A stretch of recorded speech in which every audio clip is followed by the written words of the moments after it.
గురుగారు, మిథున రాశి వారికి ఈ వారం ఎలా ఉంది? మిథున రాశి 3 గ్రహాలు అనుకూలిస్తున్నాయమ్మా. 6లో బుధుడు, 8లో శుక్రుడు, దశమంలో రాహువు. వ్యాపారంలో గరిష్ట లాభాలను పొందడానికి ఇది అనుకూలమైన సమయం. మీ బుద్ధి బలంతో కృషి చేయడం ద్వారా వ్యాపార వ్యూహాలు మరింతగా స్థిరపడతాయి. మీ ప్రయత్నాలు మంచి ఫలితాలను ఇవ్వగలవు. విజయవంతమైన వ్యాపార భాగస్వామ్యాల కోసం ప్రణాళికల్ని సిద్ధం చేయండి. మంచి ఆర్థిక స్థితిగతులు ఏర్పడతాయి. పెట్టుబడులు విశేషమైన అనుకూల ఫలితాలను ఇస్తాయి. సృజనాత్మకంగా వ్యూహరచన చేస్తే వచ్చిన అవకాశాలను అదృష్టంగా మార్చుకునే వీలు కలుగుతుంది. వ్యవస్థీకృతంగా మంచి పేరు ప్రతిష్టలు సంపాదిస్తారు. ఉద్యోగపరంగా జాగ్రత్తగా నిర్ణయాలు తీసుకోవాలి. ఆలోచన పద్ధతులను సమయానుకూలంగా మార్చుకుంటూ ధైర్యంగా మీ కృషిని కొనసాగించండి. అనవసరమైన ఒత్తిళ్లను చాకచక్యంగా బుద్ధిబలంతో అధిగమించండి.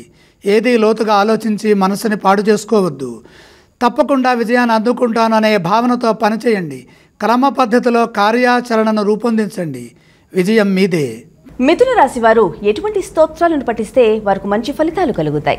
మిథున రాశి వారు ఇష్టదైవాన్ని స్మరించడం మంచిది. మిథున రాశి వారు ఏ ఆలయాన్ని సందర్శించాలి?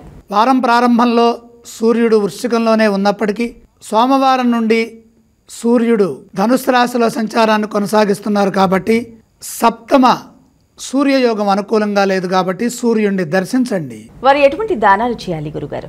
సూర్యప్రీతిగా గోధుమలు దానం చేయండి.